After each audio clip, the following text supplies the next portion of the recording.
नमस्कार दोस्तों, कैसे हैं आप लोग। मैं सूरज चौधरी स्टडी IQ PCS में आप सभी का हार्दिक स्वागत करता हूं। आज की क्लास में हम लोग चर्चा करेंगे भारत के अंदर नागरिकता के प्रावधानों की। वैसे तो टॉपिक बहुत लंबा होता है, लेकिन हम लोगों ने इसको कुछ पार्ट्स में यानी कि भागों में बांट दिया है। जैसे कि जो संवैधानिक पार्ट है वो मैं इस वीडियो में कराने वाला हूँ। इसके बाद जो बाकी का पार्ट है, जैसे कि सिटीजनशिप अमेंडमेंट एक्ट CAA, उसको लेकर के विरोध हुआ, NRC, NPR या फिर असम के अंदर कोई नागरिकता को लेकर के मुद्दा हो, इन सभी की चर्चा हम लोग अगली वीडियो में करेंगे। फिलहाल हम लोग नागरिकता को लेकर के क्या प्रावधान है, किस प्रकार से नागरिकता प्राप्त की जा सकती है, उसकी चर्चा कर लेते हैं। तो चलिए शुरुआत करते हैं सबसे पहले हम नागरिकता की। देखिए, अगर हम किसी भी देश की बात करें तो देश का निर्माण आप सोचें कि किसी ज़मीन से हो रहा है या फिर उसके भूभाग से हो रहा है, ऐसा नहीं है। देखिए, अगर बिना लोगों के देश का निर्माण होता तो आज चांद पर भी किसी न किसी देश का निर्माण हो सकता था, लेकिन वहाँ पर नहीं है। कारण क्या है? सभी के सभी कंसेप्ट इंसान के द्वारा पैदा किए गए हैं, इंसान के द्वारा बनाए गए हैं। और जब हम इंसान की बात करते हैं तो इंसान हमारे जीवन में दो प्रकार के होते हैं। सबसे पहले इंसान वो होते हैं जो हमारे अपने होते हैं, और दूसरे होते हैं जिनको हम पराये कह सकते हैं, यानी कि हमसे थोड़ा दूर रहने वाले हैं। उसी प्रकार से किसी देश की जब हम बात करते हैं तो उस देश के जो अपने लोग हैं उनको हम नागरिक के नाम से जानते हैं, यानी कि सिटीजन्स कहते हैं। और जो पराये लोग हैं उनको हम एलियन यानी कि विदेशी लोगों के नाम से जाना करते हैं। ये उन दोनों की बात है। अब जरा हम देखें, ये जो अपने लोग हैं जिनको हम सिटीजन कहते हैं, तो इसके लिए कानूनी प्रावधान होने चाहिए। क्यों? किस व्यक्ति को हम अपना नागरिक कहेंगे, ये पहले से पहले श्योर होना चाहिए, अदरवाइज कन्फ्यूजन होगा। और कन्फ्यूजन यानी कि जब सिस्टम नहीं होगा तो काम ढंग से नहीं हो पाएंगे। तो शुरुआत करते हैं हम देश की नागरिकता की, जिसका अगर प्रावधान हम देखते हैं तो प्रावधान भारत के संविधान में आर्टिकल 5 से लेकर के 11, आर्टिकल 5, 6, 7, 8, 9, 10, 11, इन 6 आर्टिकल्स में इसकी चर्चा की गई है। हालांकि अगर आप देखें, जो ब्रॉड एस्पेक्ट सिटीजनशिप का है वो संविधान के अंदर नहीं है। संविधान के अंदर नागरिकता के सिर्फ वही प्रावधान है जो कि संविधान लागू करते समय जरूरी थे, यानी कि उस समय किस किस को नागरिकता दी जाएगी उसके बारे में चर्चा की गई थी। अब आज के टाइम पर क्या प्रावधान है? ऐसा कानून बनाने के लिए संसद को शक्ति दे दी कि जैसे जैसे समय पर आपको आवश्यकता पड़े आप समय समय पर अपना कानून बना सकते हैं। तो आर्टिकल 5 से लेकर 11 में इतनी ही चर्चा है। अब हम इसको एक एक 1 बाय 1 करके देख लेते हैं। जैसा कि मैंने आपसे कहा था, किसी भी देश के लिए दो प्रकार के लोग होते हैं। एक अपने लोग जिनको नागरिक कहा जाता है, और एक वो लोग जो कि एलियंस यानी कि जिनको हम विदेशी लोग कहा करते हैं, यानी कि हमारे देश के बाहर के व्यक्ति। अब इन दोनों में फ़र्क क्या है? देखिए, अपने लोग और पराये लोगों में फ़र्क क्या होता है? यहाँ पर अधिकार का फ़र्क होता है। अगर आपके अपने लोग हैं तो उनको ज़्यादा अधिकार होता है, आप किसी कुछ कह भी सकते हैं, आप उनसे कुछ कह सकते हैं, वो आपकी बर्दाश्त करेंगे, आप उनकी बर्दाश्त करेंगे। भाईचारे की बात होती है। तो सेम चीज़ यहाँ पर है। अगर किसी देश के नागरिक की बात करें तो वहाँ पर उस देश के नागरिकों को विशेष अधिकार प्राप्त होते हैं जो कि बाकी लोगों को प्राप्त नहीं है। मैंने यहाँ पर कतई ऐसा नहीं कहा कि विदेशी व्यक्ति को अधिकार प्राप्त नहीं है। विदेशी व्यक्ति को भी अधिकार प्राप्त है। जैसे पाकिस्तान से कोई व्यक्ति आ जाए तो आप उस दिन कहने लगे, भाई कुछ दिनों पहले कश्मीर में हमला हो गया था तो तुम वही लोग हो, तो पकड़ के आप उनके साथ मार पिटाई करने लगो, तो वो अलाउड नहीं है। क्योंकि इक्वालिटी बिफोर लॉ यानी कि विधि के समक्ष समता, जो कि हमारा एक अधिकार है, वो उनको भी प्राप्त है। यानी कि हर व्यक्ति को देश के अंदर ये अधिकार प्राप्त है जो भी इस देश की सीमाओं के अंदर है। तो कहने का अर्थ क्या है कि अधिकार सभी के पास है, लेकिन कुछ अधिकार केवल और केवल देश के नागरिकों को मिलते हैं। यानी कि अगर हम अपनी बात करें कि हम अगर भारत के नागरिक हैं तो भारत के अंदर जितने भी नागरिक और राजनीतिक अधिकार हैं वो हमें पूर्ण तरीके से प्राप्त हैं, फुली हम इनको एंजॉय करते हैं। जब हम विदेशियों की बात करते हैं तो ये विदेशी दो प्रकार के होते हैं। एक विदेशी ऐसे होते हैं जो मित्र कहे जाते हैं, जैसे कि आज के टाइम पर आप कहें कि अमेरिका भारत का मित्र है, रसिया भारत का मित्र है, यानी कि जिन देशों के साथ हम युद्ध पर नहीं है, जिनको डिक्लेयर नहीं किया गया एनिमी नेशन, तो उनको कहते हैं हम अपने मित्र देश। अभी जो मित्र देश होते हैं इनके साथ हमारे क्या होते हैं? मित्रतापूर्ण संबंध होते हैं। अब इनको अधिकार तो प्राप्त है लेकिन कम अधिकार प्राप्त हैं। जैसे कि हमारे यहाँ पर सरकारी नौकरियों में बात करें तो सरकारी नौकरियों में अधिकार सिर्फ भारतीय नागरिकों को प्राप्त है, ये इनको प्राप्त नहीं है। चाहे वो अमेरिका के नागरिक हों, चाहे वो रूस के नागरिक हों, उन्हें ये अधिकार प्राप्त नहीं है। अब किसी देश को हम अधिकार दे भी सकते हैं। जैसे आपको देखा होगा नेपाल के लोग कुछ खास नौकरियों में हमारे यहाँ पर आकर के अप्लाई कर सकते हैं, तो वो हम अधिकार दे सकते हैं, हमारी संसद का अधिकार होता है। अब इसके बाद आते हैं शत्रु। जब आप शत्रु की बात करते हैं तो शत्रु को जो है यहाँ पर अधिकार जो है कम प्राप्त होते हैं इनके एलियंस के अपेक्षा में भी। ठीक है, तो चलिए अब चलते हैं हम लोग नेक्स्ट स्लाइड की तरफ। बात करते हैं वे लोग जिनको हम भारत के नागरिक कहते हैं, उनके पास कौन कौन से एक्सक्लूसिव राइट हैं, यानी कि कौन से अधिकार ऐसे हैं जो केवल और केवल भारत के नागरिकों को प्राप्त हैं। इनमें सबसे पहला अधिकार आता है आर्टिकल 15 का। आर्टिकल 15 क्या कहता है? आर्टिकल 15 कहता है कि जब भी देश के अंदर राज्य कोई नीति बनाएगा तो अपने नागरिकों में केवल कुछ खास आधारों पर भेदभाव नहीं करेगा। रिलीजन, रेस, कास्ट, सेक्स और प्लेस ऑफ बर्थ, केवल इन आधार पर भेदभाव नहीं करेगा, यानी कि बाकी आधार पर भेदभाव हो सकता है। अब देखो इस अधिकार का यहाँ पर क्या मतलब होता है, जैसे कि हम लोग बात करें देश के अंदर हमारे लोकल बॉडीज, स्थानीय निकाय के अंदर महिलाओं को 1/3 का रिजर्वेशन प्राप्त है, लेकिन वो सिर्फ भारतीय नागरिकों को प्राप्त है, बाहर के लोगों को प्राप्त नहीं है। बात समझ में आती है? ऐसे ही करके जब हम आर्टिकल 16 को देखें तो right to equality in the public employment, यानी कि जो सार्वजनिक सृजन के क्षेत्र हैं उनमें सभी नागरिकों को राइट टू इक्वालिटी प्राप्त है, विदेशियों को प्राप्त नहीं है। उसी प्रकार से अगर हम आगे चलें तो आर्टिकल 19 के अंतर्गत दिया गया अधिकार, जिसको आप freedom of speech and expression कहते हैं, वाक एवं अभिव्यक्ति की आज़ादी, शांतिपूर्वक सम्मेलन की आज़ादी, संस्था या संघ बनाने की आज़ादी, या फिर देश के अंदर फ्री मूवमेंट की आज़ादी यानी घूमने फिरने का अधिकार, अबाध रूप से संचरण का अधिकार, रेजिडेंस यानी कि निवास की आज़ादी, और उसके साथ साथ जो है हमारे यहाँ पर क्या प्रोफेशन यानी कि पेशे की आज़ादी। ये सभी अधिकार केवल और केवल भारत के नागरिकों को प्राप्त हैं। इसके बाद अगर हम आगे चलें तो कुछ और अधिकार, जैसे कि आर्टिकल 29 एंड 30 के अंदर आता है कल्चरल एंड एजुकेशनल राइट्स, ये भी भारत के नागरिकों को ही प्राप्त हैं। अब इसके बियॉन्ड जब आप पॉलिटिकल राइट्स की बात करते हैं, राजनीतिक अधिकारों की बात करते हैं, तो देश के अंदर हम सभी को प्राप्त है यूनिवर्सल अडल्ट फ्रेंचाइज, सार्वभौमिक वयस्क मताधिकार, यानी कि जो भी व्यक्ति 18 वर्ष या उससे अधिक उम्र का व्यक्ति है वह जाकर के लोकसभा और विधानसभा के चुनाव में मतदान कर सकता है, लेकिन ये अधिकार केवल और केवल भारत के नागरिकों को ही प्राप्त है। अब जब मतदान देने का अधिकार केवल भारत के नागरिकों को प्राप्त है, तो उस मतदान के द्वारा जो चुने जाने वाले सदस्य हैं, यानी कि चुनाव लड़ने का अधिकार, ये भी केवल और केवल भारत के नागरिकों को ही प्राप्त है। ठीक है, इसके साथ साथ कुछ पोस्ट एक्सक्लूसिवली यानी कि विशेष रूप से भारतीयों के लिए आरक्षित हैं, जिनमें से भारत के राष्ट्रपति का पद, भारत के उपराष्ट्रपति का पद, उसी प्रकार से सुप्रीम कोर्ट, हाई कोर्ट के जज हैं, या फिर राज्यों के राज्यपाल, attorney general of India, attorney general of states, राज्य के महाधिवक्ता, राज्य देश के महान्यायवादी। ये वो पद है जहाँ पर सिर्फ भारतीय ही जा सकते हैं। अब हम बहुत कुछ एंजॉय कर रहे हैं, विभिन्न प्रकार के अधिकार राज्य के द्वारा, संविधान के द्वारा हमें दिए जाते हैं, लेकिन इसके साथ साथ हमारे कुछ कर्तव्य भी हैं। तो कर्तव्यों की जब चर्चा आती है तो कर्तव्यों को लेकर के भारत के संविधान में आर्टिकल 51A आता है, 51A आता है। इस 51A में पार्ट 4A में आती है चर्चा मौलिक कर्तव्यों की, फंडामेंटल ड्यूटीज़ की। ये फंडामेंटल ड्यूटीज़ केवल और केवल भारत के नागरिकों को ही प्राप्त है, याद रखना इस बात को, यानी कि ये हमें ही करना है, विदेशियों के ऊपर ये रूल लागू नहीं होते। हालांकि ये लीगली इन्फोर्सेबल नहीं है, बट एक कर्तव्य केवल और केवल भारतीयों के लिए ही है। ठीक है, आइए चलिए तो शुरुआत करते हैं। अगर भारत के संविधान को पढ़ें तो भारत का संविधान नागरिकता के संदर्भ में क्या कहता है।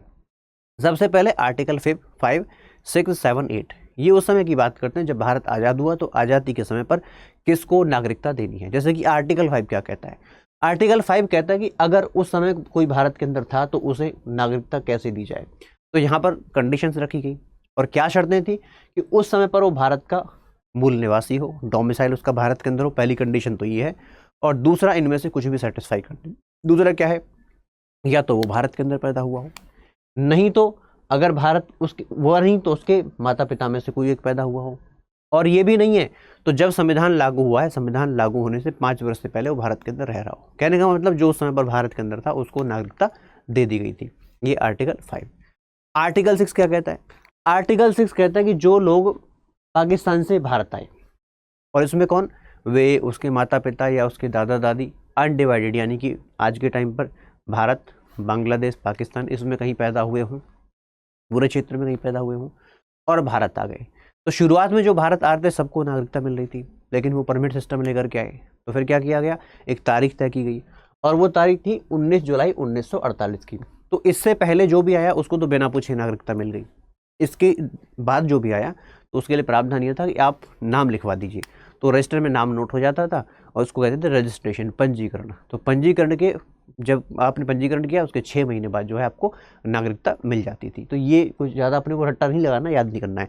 ऐसे ही आर्टिकल 7, आर्टिकल 7 उन लोगों के लिए है जो पहले पाकिस्तान चले गए, 1 मार्च 1947 के बाद पाकिस्तान चले गए, बाद में पता चला कि बड़ी घटिया जगह है, तो दौड़ करके फिर भारत वापस आ गए तो उनको भी नागरिकता दी गई। तो इसमें भी कुछ यही है कि जब आप आए, आने के बाद आपको जो है 6 महीने का टाइम लगा और बाद में आपको नागरिकता मिल गई। तो कुछ अपने को याद नहीं रखना है इसके अंदर।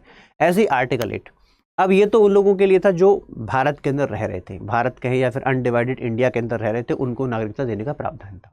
अब कुछ लोग ऐसे भी तो थे जो विदेशों के अंदर रह करके आंदोलन चलाया करते थे या विदेशों में पढ़ने के लिए चले गए। बहुत बड़ी संख्या में भारतीय बाहर जाया करते थे। स्पेशली बात करें तो ब्रिटेन, यूरोप, बड़ी संख्या में लोग जाते थे।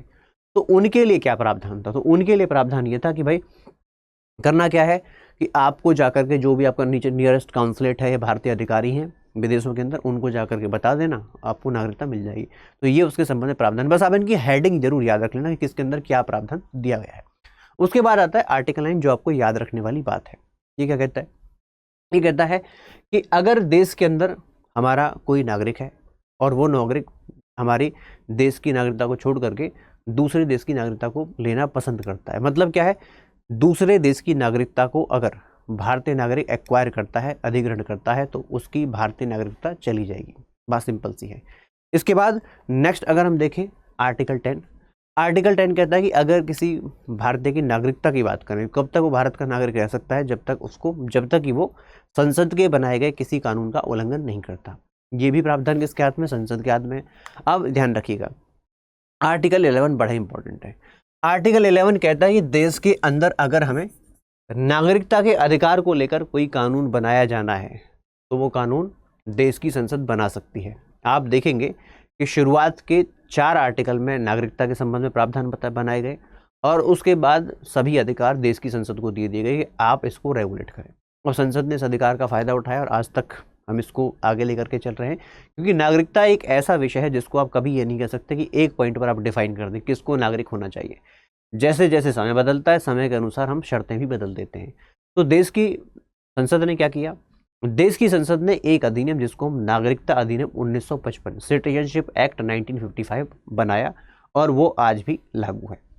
हाँ, ये जरूर है कि इसके अंदर 6 से 7 बार जो है, 6 बार आप कह सकते हैं, अमेंडमेंट अब तक हो चुके। जो लास्ट वाला हुआ था 2019 के अंदर था, जिसको लेकर बहुत विवाद हुआ था, कुछ लोग कागज़ दिखाने की बातें ऐसी फैला रहे थे। आखिरकार उसके अंदर क्या सच्चाई थी वो भी हम लोग देखेंगे, लेकिन शुरुआत में हम देखते हैं क्या कि अगर सिटीजनशिप एक्ट 1955 आया तो ये नागरिकता के संदर्भ में क्या कहता है। अमेंडमेंट्स को तो हम बाद में पैरेलली देखते चलेंगे, लेकिन नागरिकता के संदर्भ में क्या कहता है। सिटीजनशिप एक्ट 1955 नागरिकता के संबंध में बताता है कि अगर किसी को भारत की नागरिकता प्राप्त करनी है तो उसके पास 5 तरीके हैं। ये 5 तरीकों से वो नागरिकता प्राप्त कर सकता है। जैसे कि सबसे पहले जन्म के आधार पर, दूसरा वंश के आधार पर, उसके साथ साथ कोई रजिस्ट्रेशन के आधार पर, नेचुरलाइजेशन जिसको आप देशीकरण कहते हैं, या फिर 5वें वाला होता है इनकॉर्पोरेशन ऑफ टेरिटरी। इसको मैं अभी बता देता हूँ क्योंकि इसको ज़्यादा एक्सप्लेन करने वाला है बात नहीं है। इंडिया एक सॉवरेन कंट्री है, प्रियम्बल में हम लोग जानते हैं, यानी कि संप्रभु राष्ट्र है। और संप्रभु राष्ट्र का मतलब क्या होता है कि यह किसी देश की टेरिटरी को एक्वायर भी कर सकता है और उसको सीड भी कर सकता है, मतलब अपनी टेरिटरी किसी को दे भी सकता है। अब अगर हमने किसी देश की टेरिटरी को एक्वायर कर लिया है तो वहाँ के जो लोग होंगे उनको हम स्वतः ही नागरिकता दे देते हैं। अब ऐसा कई बार हुआ है, जैसे 1947 में भारत आज़ाद हुआ, लेकिन बहुत से क्षेत्र बाद में आए, जैसे गोवा है, दादर एंड नगर हवेली है, दमन एंड दीव है। इसी के साथ साथ आप पुडुचेरी की बात करें, ये भी भारत संघ के साथ में बाद में आया।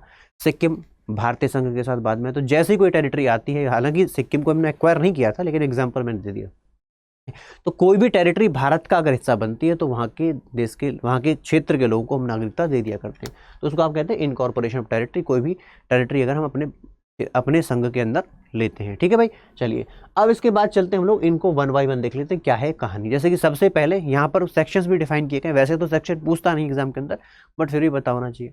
कई बार तो ना भूकाल मचाना, तो उसके लिए थोड़ा सा पता होगा। सेक्शन 3 के अंदर दिया हुआ है बाय बर्थ, है ना, तो ये चीज़ें। आइए जरा अब बात करते हैं बाय बर्थ, यानी कि जन्म के आधार पर नागरिकता कैसे प्राप्त की जाती है। अगर हम इसको कहें तो शुरुआत में तो खुला छूट दे दी। क्या छूट दी? बोले जो भी भारत के अंदर पैदा हुआ उसको नागरिकता दे देंगे। तो शुरुआत में तो प्रावधान था, अब इसका जमकर लोगों ने फ़ायदा उठाया। जैसे मान लीजिए 1971 में इंडिया बांग्लादेश वॉर हुआ, तो वहाँ इंडिया पाकिस्तान वॉर हुआ बांग्लादेश को लेकर के, तो वहाँ के जो डिस्प्लेस्ड लोग थे वो भारत आ गए। अब उनको तो नागरिकता नहीं मिल सकती, लेकिन उनका जो बालक यहाँ पैदा हुआ उसको नागरिकता मिल जाएगी। ये बात हमको बाद में समझ में आया, अरे ये तो ब्लंडर हो गया। तो ब्लंडर हो गया तो सुधारा गया। सुधार करके हम प्रावधान लेकर के आए, तारीख हमने तय की 1987। अब ये क्यों तारीख तय की, आप देख सकते हैं यहाँ पर अमेंडमेंट जो है वो 1986 में पहला अमेंडमेंट हमने किया था, तो उसको कभी ना कभी से तो इम्प्लीमेंट करेंगे। तो इसको इम्प्लीमेंट किया गया कब, 1 जुलाई 1987 से। इम्प्लीमेंट करके क्या कहा गया, इम्प्लीमेंट करके कहा गया कि भैया अगर कोई भारत के अंदर पैदा होता है तो सिर्फ पैदा होने से नागरिकता नहीं मिलेगी, नागरिकता के लिए चाहिए उसके माता पिता में से कोई एक भारतीय होना चाहिए। ये प्रावधान लेकर के आए, लेकिन बाद में देखा यार ये भी गड़बड़ है, इसके अंदर भी दिक्कतें हो रही हैं। तो हमने क्या कहा भाई, हमने ये कहा कि 3 दिसंबर 2004 या उसके बाद अगर कोई व्यक्ति भारत के अंदर जन्म लेता है तो उसे नागरिकता हम तब देंगे जब उसके माता पिता में या तो दोनों के दोनों भारतीय नागरिक हों, या फिर एक तो भारतीय नागरिक हो और दूसरे वाला अगर भारतीय नागरिक नहीं है तो कम से कम इलीगल माइग्रेंट ना हो। ऐसा ना हो बॉर्डर क्रॉस कर करके आ गया, बन गए जी आगे, वो सब नहीं होना चाहिए। यानी कि लीगली तौर पर यहाँ पर माइग्रेंट होना चाहिए, डॉक्यूमेंट उसके पास होने चाहिए, तभी हम क्या करेंगे उसको एक्सेप्ट करेंगे। तो ये है जन्म के आधार पर नागरिकता, सिंपल सा है। आज के टाइम पर कौन प्राप्त करेगा, आज के टाइम पर वही व्यक्ति प्राप्त कर सकता है, बालक प्राप्त कर सकता है जिसके माता पिता या तो दोनों भारतीय हों, दोनों भारतीय नहीं तो दोनों में से एक तो भारतीय और दूसरा इलीगल माइग्रेंट नहीं होना चाहिए। दूसरे प्रकार की नागरिकता का प्रावधान है वंश के आधार पर, डिसेंट के आधार पर। कुछ लोग बाहर रहते हैं, अब उसमें क्या है कि उनको जो नागरिकता मिलती है वही इसके आधार पर मिल जाती है। जैसे कि उसमें पहले प्रावधान ये था कि अगर किसी का पिता भारतीय है तो उसको भारतीय नागरिकता मिल जाएगी। ऐसा क्यों, क्योंकि अगर हम अपनी लाइंस को देखें तो हम लाइन फॉलो करते हैं पिता वाली। जैसे हम गोत्र की बात करें, भारतीय समाज के अंदर गोत्र किसका लगता है, जाति किसकी लगती है, पिता वाली जाति लगती है बालक को। तो सेम चीज़ यहाँ पर हम लोगों ने फॉलो की, पिता अगर भारतीय है तो हम क्या करेंगे उसको भारतीय मान लेंगे। अब धीरे धीरे समय बदला तो ये एहसास हुआ कि भाई महिला पुरुष सब बराबर हैं तो दोनों को अधिकार दे दो। तो यहाँ पर क्या कहा गया कि अगर कोई 10 दिसंबर 1992 के दिन या उसके बाद की बात है तो उसमें से बालक का जन्म होता है तो उसके माता पिता में से कोई एक भारतीय होना चाहिए। सिर्फ पिता भारतीय हो ऐसा नहीं चलेगा, दोनों में से कोई एक होगा चल जाएगा। अब 3 दिसंबर 2004 या उसके बाद ये प्रावधान कर दिया गया कि यदि कोई बालक बाहर पैदा होता है तो उसके सिर्फ माता पिता में से कोई भारतीय हो इससे काम नहीं चलेगा। उसके जन्म के बारे में जो नियरेस्ट काउंसलेट है, कमिश्नर ऑफिस है, वहाँ जाकर के सूचित करना पड़ेगा, डिक्लेयर करना पड़ेगा कि ये बालक किसी और पासपोर्ट को होल्ड नहीं करता है। इसके साथ साथ ये काम आपको 1 साल के अंदर अंदर करना है। 1 साल के बाद करेंगे तो फिर वहाँ पर सेंट्रल गवर्नमेंट का थोड़ा सा अथॉरिटी आ जाती है, ठीक है ना, कि वो डिसाइड करेंगे नागरिकता देनी है या नहीं देनी है। ठीक है, तो ये हो गया क्या, वंश के आधार पर नागरिकता। अब इसके बाद चलते हैं रजिस्ट्रेशन के आधार पर, पंजीकरण के आधार पर। पंजीकरण के आधार पर क्या है, जैसे कि मान लीजिए कोई भारतीय व्यक्ति विदेश से टैलेंट के आधार पर शादी कर लाया, मतलब समझ गए ना, बहू ले आया, या आप वाइस वर्सा हो सकता है, तो उसको नागरिकता कैसे मिलेगी। तो ऐसे लोगों को जो नागरिकता मिलती है, मैंने एग्जाम्पल दिया है, ऐसे लोगों को पंजीकरण यानी कि रजिस्ट्रेशन के आधार पर नागरिकता मिलती है। क्या प्रावधान है, प्रावधान सिंपल सा है कि ऐसे व्यक्ति जो भारतीय नागरिक के साथ मैरिड है, पहली बात तो जो है वो ऑर्डिनरी रेजिडेंट होना चाहिए, यानी कि वह सामान्य रूप से निवासी होना चाहिए 7 वर्ष तक के लिए, उसके बाद जो उसको नागरिकता दे दी जाती है। ये कुछ प्रावधान है, आप इनका स्क्रीनशॉट ले लेंगे, सेल्फ एक्सप्लेनेटरी है, पूरा मैंने लिख दिया है, कुछ भी इसमें समझने समझाने वाली बात नहीं है, सिंपल लिखा हुआ है। अब चलते हैं चौथे प्रकार का हमारा नागरिकता प्राप्त करने का तरीका, वो है नेचुरलाइजेशन, जिसको हम कहते हैं प्राकृतिकरण या फिर देशीकरण भी इसको कहा जाता है। इसे हम देशीयकरण भी कहते हैं, भाई सुनो जरा बात को, ठीक है, देशीयकरण भी हम इसको कह देते हैं। अब इसका तरीका क्या है, इसका तरीका सिंपल सा है कि भाई अगर भारत की नागरिकता प्राप्त करनी है तो यहाँ पर क्या होगा, वैसे ही है किन लोगों के लिए, ये उन लोगों के लिए है जो भारत के अंदर रह रहे हैं, विदेशी हैं, भारत के अंदर रह रहे हैं, नौकरी कर रहे हैं, या फिर किसी खास क्षेत्र के अंदर अपना योगदान दे रहे हैं। जैसे कि अदनान सामी आप सभी जानते हैं, सिंगर हैं, अब तो भारतीय सिंगर हैं, पहले पाकिस्तान मूल के थे, भारत में रहे, कला के अंदर इन्होंने योगदान दिया, तो इनको भारत की सरकार ने, भारत के गृह मंत्रालय ने, याद रखना जो नागरिकता का मामला होता है वो गृह मंत्रालय के अंदर आता है, तो गृह मंत्रालय उनको भारत की नागरिकता दे दी। अब इसके लिए प्रावधान होता है कि ऐसे व्यक्ति को 12 वर्ष तक भारत का निवासी होना चाहिए। 12 वर्ष में क्या, 12 वर्ष में जब एप्लीकेशन लगाई है उससे 12 महीने पहले तो कम्प्लीटली, ये जो 12 महीने है ना, ये जो शुरू के 12 महीने यहाँ तो कम्प्लीटली भारत के अंदर हो, और इससे पहले 11 है, यानी कि कुल मिलाकर के 12 वर्ष का उसको भारत के अंदर निवास करना चाहिए। फिर भी ये गारंटी नहीं है कि अगर उसने ऐसा कर लिया तो नागरिकता मिल ही जाएगी, ये डिपेंड करता है भारत की सरकार के ऊपर कि वो नागरिकता देंगे या नहीं देंगे, याद रखना, ठीक है। तो ये चौथे प्रकार की नागरिकता है। अब क्या ये भी संभव है कि किसी व्यक्ति की नागरिकता चली जाए लॉस ऑफ सिटीजनशिप हो सकता है, बिल्कुल हो सकता है, 3 तरीके से हो सकता है। सबसे पहले बाय रेनुंसिएशन, कोई व्यक्ति अपनी इच्छा से मैं भारत का नागरिक नहीं रहना चाहता तो अपनी नागरिकता का त्याग कर सकता है। लेकिन ऐसी नागरिकता का त्याग अगर युद्ध के समय पर है, मान लीजिए ऐसा युद्ध जहाँ पर भारत इन्वॉल्व है और उस समय पर ऐसा निर्णय लिया जाता है, तो वहाँ पर केंद्र सरकार ऐसे निर्णय को होल्ड करती है, कहीं ऐसा तो नहीं दबाव के कारण या किसी और स्थिति में है। तो ये दूसरे वाला है टर्मिनेशन। टर्मिनेशन का मतलब क्या है कि किसी व्यक्ति ने जानबूझ करके दूसरे देश की नागरिकता को प्राप्त कर लिया, तो यहाँ से उसकी नागरिकता को टर्मिनेट कर दिया जाएगा, लेकिन यही युद्ध के समय पर इसको भी होल्ड किया जाता है। और तीसरे प्रकार का जो तरीका होता है उसको आप कहते हैं डेप्रिवेशन, वंचन के द्वारा। वंचन के द्वारा का क्या अर्थ है, कुछ लोग जैसे भारत की नागरिकता प्राप्त करते हैं तो उनको झूठ बोलने की आदत होती है, होते ना कुछ लोग, तो जो डॉक्यूमेंट दिखाए वो फर्जी निकाल दिए, या जो कंडीशंस बताई गई थी उनमें से फॉल्स तरीके से नागरिकता प्राप्त कर ली, बाद में पता लगा गड़बड़ हो गई यार। तो ऐसे व्यक्ति की नागरिकता को जो है वो कैंसिल किया जा सकता है, डिप्राइव उसको किया जा सकता है। बात समझ में आती है। इसके अलावा इसके कुछ और प्रावधान भी हो सकते हैं, जैसे मान लीजिए कोई व्यक्ति जिसको भारत की नागरिकता प्राप्त हुई है, इस प्रकार से अब नागरिकता प्राप्त होने के बाद उसको भारत के अंदर रहना चाहिए था, वो सामान्य रूप से बाहर चला गया और बाहर जाकर के 7 वर्षों से अधिक से बाहर रह रहा है, तो उसकी नागरिकता को रद्द किया जा सकता है, यानी कि डिप्राइव उसे किया जा सकता है। एक तरीका होता है कि किसी व्यक्ति ने नागरिकता प्राप्त की और बाहर जाकर के कोई क्राइम कर दिया और क्राइम में पता लगा कि अभी इसको नागरिकता प्राप्त हुए 5 वर्ष भी नहीं हुए और उसको ऐसे केस के अंदर सज़ा मिल गई जहाँ पर 2 वर्ष से सज़ा से ज़्यादा की सज़ा उसे मिल सकती है, तो उसको डिप्राइव कर दिया जाएगा। या फिर युद्ध के समय पर अगर ऐसा नागरिक शत्रु देश के साथ कम्युनिकेट करता है, व्यापार करता है, याद रखना युद्ध पर है तो मतलब युद्ध पर है, कोई कॉन्टैक्ट नहीं है, डिक्लेयर किया जाता है, तो अगर ऐसे में वो किसी भावना से ऐसे देश के साथ जो शत्रु है हमारा उसके साथ किसी प्रकार का कम्युनिकेशन साधता है तो उसकी नागरिकता जा सकती है। याद रखना नागरिकता देने का अर्थ ही ये था कि वो भारत के अंदर रहेगा, अदरवाइज नागरिकता हम देते ही क्यों। बात समझ में आती है। तो ये वो प्रावधान है जो कानूनी तौर पर कि नागरिकता कैसे प्राप्त की जा सकती है और कैसे जा सकती है। अब ये तो है कहानी कि वो क्या कानून कहता है। अब इसके साथ साथ बहुत सारे विवाद भी देखने को मिल जाते हैं, जैसे कि कुछ दिनों पहले एक चर्चा चल रही थी, कागज़ दिखाने पड़ेंगे, एनआरसी की चर्चा हो रही थी, एनपीआर की चर्चा होती है ना जी। ये क्या चीज़ें हैं। साथ साथ जो सिटीजनशिप अमेंडमेंट एक्ट 2019 था कि इसके अंदर ऐसा क्या बदलाव किया गया जिसके द्वारा देश के अंदर इतनी कहानी रही। तो इसका जो पूरा सार है वो मैं आपको नेक्स्ट वीडियो में बताने वाला हूँ। याद रखना नागरिकता एक इम्पॉर्टेंट टॉपिक है जहाँ से क्वेश्चन आते हैं, तो उसको अपने को कवर करना है। तो चलिए अब समय हो गया है आज के इस लेक्चर को यहीं पर समाप्त करने का। अब अगर आपके मन में कोई क्वेश्चन है तो आप मुझसे क्वेश्चन कर सकते हैं मेरे सोशल मीडिया हैंडल्स पर आकर के। इसके बाद अगर आपने वीडियो को लाइक नहीं किया है तो लाइक कर दीजिए, शेयर कीजिए, साथ में चैनल को सब्सक्राइब करना मत भूलिए। Thank you so much, bye bye, धन्यवाद।